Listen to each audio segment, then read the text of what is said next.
finding the flux distribution.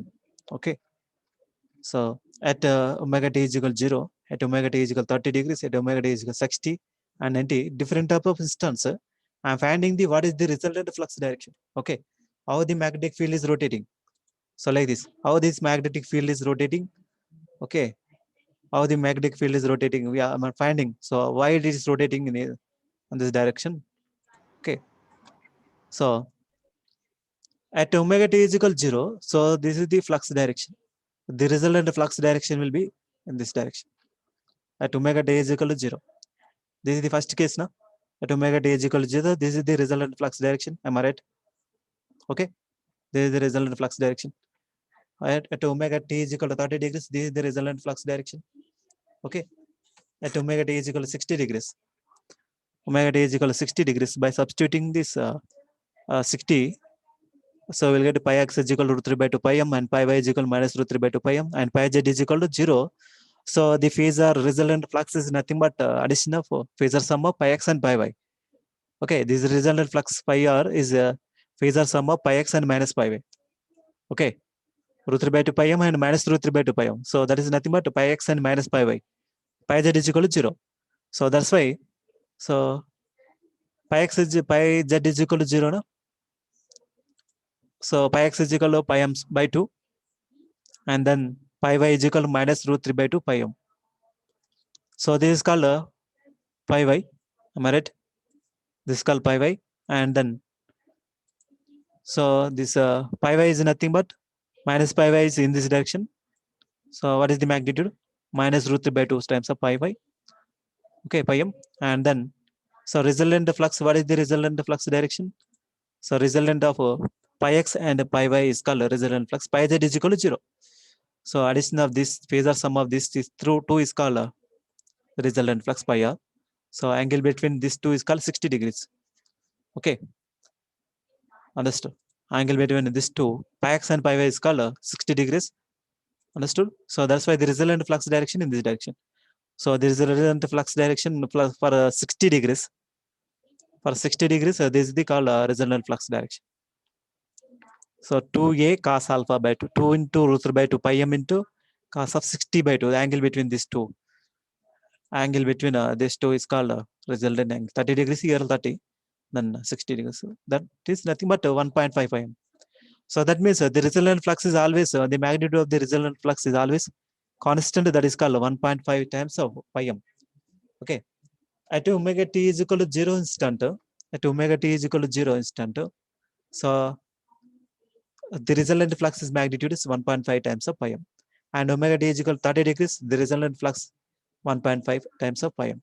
And at omega t is equal to 60 degrees, the resultant flux direction, the resultant flux is called 1.5 times of pi m. But the direction of the resultant flux is different. At omega t is equal to 0, so the resultant flux direction will be, so in this direction at omega t is equal to 0, the resultant flux direction. So in this direction, this, and at omega t is equal to 30 degrees, the resultant flux direction will be in this direction. At omega t is equal to 60 degrees, this is the resultant flux direction. And at omega t is equal to 90 degrees, this is the resultant flux direction. Understood? At omega t is equal to 90 degrees, this is called resultant flux direction.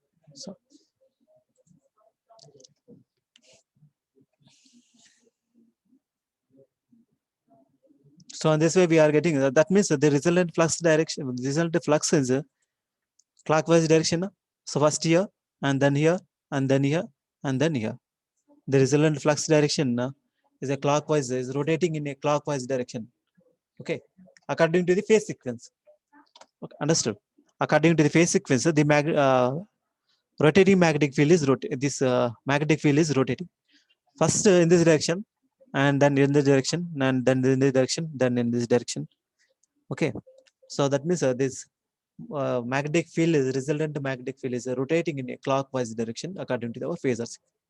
So pi x, pi y, pi z, phase sequence is x, y, z, or a, b, c, or r, y, b. Okay, notations are different. If you want to take x instead of x, if you want to take r, okay, pi r, pi y, pi b is also valid. Okay, instead of taking x, y, z, you have to take pi a, pi b, pi c also. ABC phase sequence or XYZ phase sequence or RYB phase sequence also valid. So guys, this is for the different type of instant. The rotating magnetic field is rotating. Okay, clockwise. Okay, that is called how the rotating magnetic field is rotating with a constant flux distribution. Pi m is equal to 1.5 times of pi m. Understood? This is very important. 1.5 times of pi m. How the magnetic field is rotating. Okay, this like this. This is the derivation for. So then the speed of the rotating magnetic field. Okay, speed of the rotating magnetic field. This magnetic field is rotating at a. Okay, so the magnetic field is rotating some speed. Na? This field is called synchronous speed. This is called rotating magnetic field. Okay, rotating some speed. The speed is called synchronous speed. Understood? Okay, that is called rotating magnetic field. The speed of the rotating magnetic field. How to find means so like this. So by using speed at which the rotating magnetic field revolves is called a synchronous speed. So try to consider. This is very important. So definitions also important. So maybe ask for 2 marks. What does it mean by synchronous speed? Okay, so maybe so synchronous speed. The speed at which the rotating magnetic field revolves is called a synchronous speed. It's called a synchronous. The speed at which the magnetic field is rotating is called revolves is called synchronous speed. Speed at which the rotating magnetic field revolves is called synchronous speed. That is noted by ns. Understood? So this concept I'm already explained in the previous lecture. So this. So referring to the figure 3.62. Okay, there are 4 different type of instants are there. No? Okay, so in this figure, so there are 4 difference of instants. So omega is equal to first instant at 0, 30, 60, and 90 for 90 degrees. So these are the 4 different type of instants. This rotating magnetic field at first omega is equal to 0 like this. At omega t is equal to 30 degrees like this. At omega t is equal to 60 degrees like this. At omega t is equal to 90 degrees like this. So 60, 90, like this, 90 degrees. For 0 in this direction. Okay. For 30 degrees in this direction. For 60 degrees in this direction. Resultant magnetic flux. And for 90 degrees in this direction. Okay. Here to here. So there is for a quarter cycle, quarter half cycle. Year to year, quarter half cycle. Okay. So this resultant rotating magnetic field rotates 90 degrees for quarter half cycle. For half cycle is nothing but here. Okay, full cycle is nothing but here. This is called full cycle. This is called quarter cycle, half cycle. This is called quarter cycle. Okay, 1/4 of this cycle. Okay, 90 degrees. So it's rotating half rotation. So referring to the figure 3.6, the time instant of 4 represent the complete 1/4 cycle of alternating current Ix from time instant 1. Understood? During this quarter cycle, the field has rotated through 90 degrees. Okay, 0 to 0 to 90 degrees for 4 instants. The field is rotating 90 degrees. Okay, like that. Okay, so for that, therefore, for 2-pole stator winding, the field makes 1 revolution in 1 cycle of current, and in a 4-pole machine, stator winding, for 4-pole stator winding, okay, it can show that the rotating field makes 1 revolution in 2 cycles of current. Understood? Therefore, for 2-pole stator winding, the field makes 1 revolution in 1 cycle of current, and in a 4-pole stator winding, similarly in a 4-pole stator winding, it can show that this rotating field makes 1 revolution in 2 cycles of current. Okay, in general, for 4-pole machine, for p-pole machine, the rotating field makes p/2 cycles of current. So like that, cycles of current is equal to p/2 revolutions of field, or cycles of current per second, p/2 revolutions per second, revolutions of field per second. Okay, understood? And then since the revolutions per second is equal to the revolutions per minute, okay, ns is divided by 60 degrees, you will get rpm. Okay, so seconds that is divided by 60, then you will get by 60, and then number of cycles per second, it is called frequency. Number of cycles per second is called frequency. This is called cycles per second is called frequency, and revolutions per second is called speed. And then f is equal to p by 2 times of ns by 60 degrees. This is called revolutions per second. So if you have to revolutions per minute. So if you want to convert per minute by 60, by making 60, dividing to 60, okay. So f is equal to p by 2 into ns by 60, then nsp into p divided by 120. So ns is equal to 120 f by p. This is very, very important formula for problem solving, and also to try to understand the concept. Okay. So ns is equal to, ns is nothing but synchronous speed, and f is called frequency, and p is called number of poles. Okay, the number of poles in stator winding. So in this way we have to find the synchronous speed. So by using this formula, ns is equal to 120 f by p. Okay, so direction of the rotating magnetic field is also one of the important concept. So the rotating magnetic field is based on a phase sequence. Based on phase sequence, the magnetic field is rotating. For example, if you want to rotate, if you want to change the direction of the rotation, so by changing the phase sequence, that is called x, y, z, or r, y, b, or a, b, c. By changing the phase sequence, then it is possible to change the rotation of the rotor direction. Okay, by changing the phase sequence only in induction machine, by changing the phase sequence, so it is possible to rotate the opposite direction. It's possible to rotate the opposite direction motor. For particular phase sequence is rotating clockwise direction. For particular phase sequence, it is rotating another clockwise. For example, here x, y, z. So what is the phase sequence? For example, let us assume clockwise direction. So what is the opposite phase sequence? Is nothing but x, z, y. This is called change to x, z, y. That is nothing but opposite direction or reversed. Okay, the phase sequence of the three-phase voltage applied to the stator winding. So x, y, z first. Okay, so when we are giving the power supply to the stator winding of a induction machine, is rotating at a synchronous speed x, y, z in a clockwise direction, for example. So if you are changing the phase sequence, any one of the two phases are changing. So x as it is, and y, z terminals are interchanged. Here z and y. Okay, y, z terminals are interchanged. In that case, the phase sequence is opposite. It is observed that the direction of rotating field is a reversal. Okay, that means the field is rotating in opposite direction. Instead of rotating clockwise, it is rotating anti-clockwise. The field rotates counterclockwise rather than clockwise. However, the number of poles of the speed, our poles and the speed at which the magnetic field rotates remains unchanged. Okay, speed and poles are remains unchanged. That rotation will be opposite direction only. Okay, speed is a constant, and s is equal to 120 by p. The synchronous speed is constant. Okay, the poles are constant and frequency is also constant, but rotation is changing. How to change the rotation? By changing the phase sequence. Okay, r by b. Okay, for example, here r by b.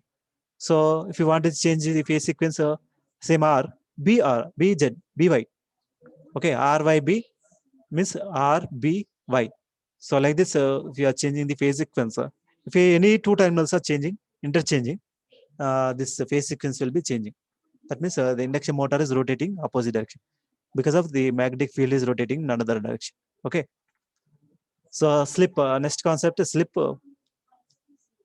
Slip is called quantity ns minus nr. That is called a difference between stator speed and rotor speed is called slip speed. Okay. So slip speed, percentage of slip speed is nothing but ns minus nr divided by ns into 100. Okay, ns minus nr divided by this called ns is called synchronous speed. Okay, this rotating in a synchronous speed is constant, but nr is called rotor speed, and ns is also synchronous speed. Slip is nothing but ns minus nr divided by ns into 100. This is called synchronous speed, percentage of slip. Okay, the quantity ns minus nr is sometimes called slip speed. Okay, when rotor is stationary, that is called nr is equal to 0. That means rotor is not rotating. Okay, rotor, that is called shaft is stationary. shaft is stationary, which rotor is not rotating, machine is not running. And that case, what is the slip? Okay, that means rotor speed is equal to 0, NR is equal to 0. That is nothing but the percentage slip is equal to NS by NS. That is called 1, slip is equal to 1 or 100%. Okay, and then in an induction motor, the change in slip from no load to full load is hardly 0.1% to 3%. Okay, try to understand. So only the 0.1% to 3%, so that it is essentially constant speed motor. That's why this called induction motor is called constant speed motor also. Okay. So this is about slip. And then what is the rotor frequency? So rotor frequency is nothing but the frequency of the voltage or current induced due to the relative speed between the winding and the magnetic field is given by a general formula. Okay, so the F is equal to frequency P and by 120, and is called relative speed between the magnetic field and the winding. Okay, so between a winding and the magnetic field is given by the formula F is equal to 1 P and by 120. From this relation, F is equal to P and by 120. So frequency, rotor frequency. Okay, P and by 120. Then N is called relative speed between magnetic field and the winding. Magnetic field and winding. The winding is called stator winding. It's stationary. Okay. P is called number of poles. Okay. The rotor speed is called N. For a rotor speed N, relative speed between the rotating flux and the rotor is nothing but Ns minus Nr. Consequently, the rotor current frequency F is given by F is equal. Substitute here Ns minus Nr. Okay. Relative speed between the stator synchronous speed and stator rotating magnetic field and rotor is nothing but Ns minus Nr into period by 120. That is called F star is equal F in, S into Ns into period by 120. We know well S is equal to Ns minus N by Ns. Then F is equal to Ns into P by 120. Substituting here, then rotor frequency is nothing but slip stamps of stator frequency. Understood? So this is one of the important concept. The rotor frequency is nothing but slip stamp of stator frequency. It's clear? For starting condition, so what is the slip is equal to 1? At starting condition, that means starting condition means rotor speed is 0. So that means Ns by Ns is nothing but 1. When rotor is stationary, at starting, induction motor is not rotating speed is 0. Nr is equal to 0. That's why slip is equal to 1. Okay, that is called 100%. At starting, Fr is equal to this called rotor frequency is equal to 1 into F. That is called stator frequency. Rotor frequency is equal to stator frequency at starting condition. This is the concept. Rotor current frequency is equal to fractional slip into supply frequency. This is so one of the important concept. When rotor is at standstill or stationary, try to consider. Standstill means at stationary, at starting condition, rotor speed is 0. That is nothing but Nr is equal to 0. Rotor speed is equal to 0. Standstill. That's why slip is equal to Ns minus Nr by. This speed is becomes 0. Okay, and Ns minus 0 by Ns. That is called slip 1. So then rotor frequency is equal to stator frequency. When a rotor is standstill at stationary, that is called S is equal to 1. The frequency of the rotor current is same as that of the supply frequency. Okay, F dash is equal to S times of F. That is called 1 into F. That is equal to F. Okay, the rotor frequency is equal to stator frequency. This is the one of the important concepts. As the rotor picks up speed, the relative speed between the rotor rotating field flux and the rotor decreases. Am I right or not? Ns minus N is decreasing. As the rotor speed picks up. Okay, some level. For starting, rotor speed is 0. It's slowly increasing. Okay, up to synchronous speed, but not synchronous speed, up to synchronous speed only.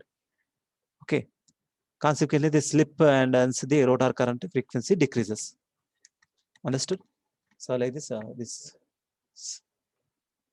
frequency is changing. Okay.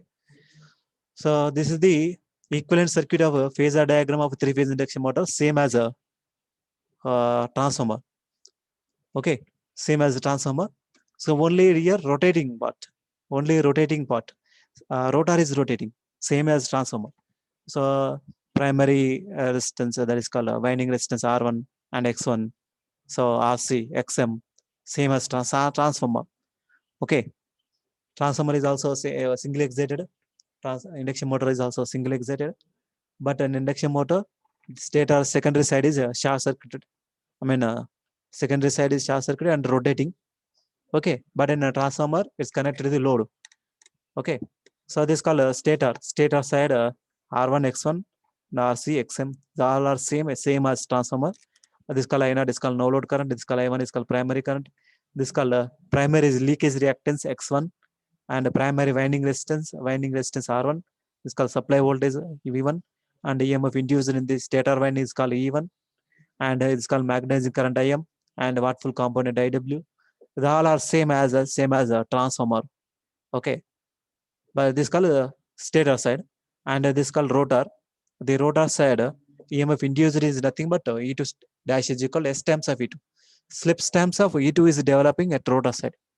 But in a transformer, based on windings, turns, the output voltage is changing. As then maybe stepped up or stepped down in transformer. But here the EMF induced in the rotor, that is called E2 dash, is nothing but slip times of E2. Based on slip, the maximum voltage. For example, at starting condition, okay, it is starting condition, same as transformer. Secondary winding is not rotating, just stationary. So at that condition, slip is 1. So E2 dash is equal to E2. So like that is the maximum EMF induced in the rotor winding. Okay, this is called mechanical load S times of X2. So we have to, and leakage reactance S times of X2. Secondary side leakage reactance is represented by S into X2, and secondary side winding resistance, rotor winding resistance, is represented by R2, and secondary current I2. Okay, so in this way, this phasor diagram of three-phase induction motor. Okay, so like this, these are these are all equations, and same as transformer, well. This is a phasor diagram, phasor diagram. So this is called flux direction, this is called magnetizing current, and this is called wattful component. The resultant of magnetizing current and a wattful component is called no load current, I0, and this is called load current. Load current is exactly opposite to the primary current. Okay, magnitudes are same but opposite direction. This resultant of the no load current and load current is called actual primary current. Am I right? Okay, this is in this way, this is a phasor diagram, same phasor diagram for so I2. So we like this. So but you are getting a slip stems of X2, slip concept you have to come. Okay, and this concept is when the slip concept come into picture. Okay, so this is about some concept, and equivalent circuit three-phase induction motor on that equivalent circuit diagram. So we'll get current I2 dash is equal to, okay, so this current I2 is equal to nothing but I is equal to V by R. This current I2 dash is equal to, so E2 dash divided by R2 plus S into X2 na. Okay, so I2 dash is equal to S into E2 divided by under of R2 square plus S times of X2 square. So magnitude na, R2 plus J into S times of S into X2. Okay, so when it is converted into magnitude form like this, I2 dash is equal to the current in the rotor winding, the equivalent, okay, in the rotor side, the current in is given by I2 dash, secondary current I2 dash from phasor diagram. I2 dash is equal to, here I2 dash is equal to, so E2 dash, that is called S into E2 divided by R2 plus J into S into X2. So when it is converted into magnitude, under of R2 square plus S times of X2 square. Okay, so S into E2 divided by under of R2 square plus S times of X2 square. So by taking common S here, mathematically the value alternated by writing as, take common S here. So when taking common, R2 by S whole square plus X2 square. No? So this secondary side equivalent circuit is converted into like this. Okay, this primary side as it is, no changes, but secondary side, this mechanical load is converted into, so convenient like this manner. Okay, First, secondary current I2 dash is equal S into E to D by under R2 square plus S times of X2 to whole square. You know well this relation from this phasor diagram. From this phasor diagram, so we will get secondary side rotor current I2 dash. Am I right?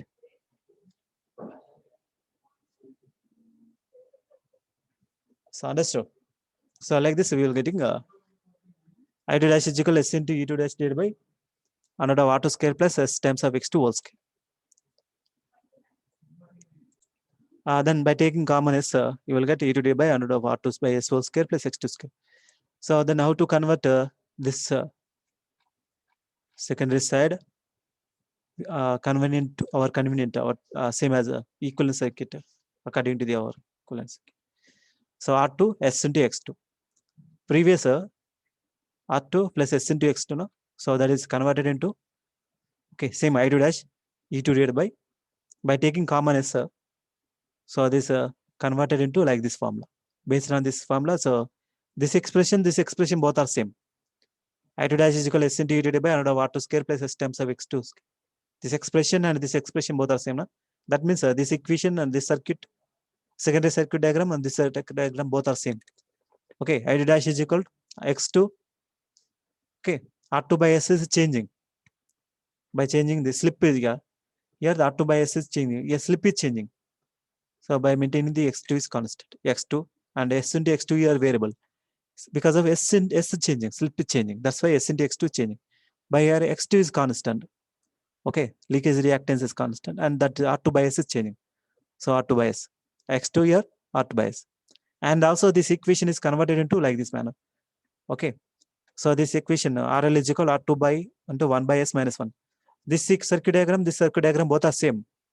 Okay. Here R2, here R2. So R2 by S minus R2, na, the R2 cancel. This is cancel. R2 by S minus R2. Here minus R2, here minus R2. Cancel. You are introducing externally this R2S. So secondary winding resistance. Okay. R2 and X2. So then RL is equal to R2 into 1 minus S by 1. This is called load representation of second rotor of induction motor. This is called load representation. Okay. So this is very, very important. R2 by S is converted into R2 into 1 by S minus 1. So R2 by S is nothing but R2 plus R2 by S is nothing but so R2 into 1 by S minus 1 minus R2. This R2 cancel and it will become R2 by S. Understood? So in this way we are converting R2 RL is equal R2 into 1 by S minus 1. This secondary side equivalent circuit diagram is converted into so like this manner. In terms of load, RL is equal to R2 into 1 by S minus 1. So in this way we have to convert it.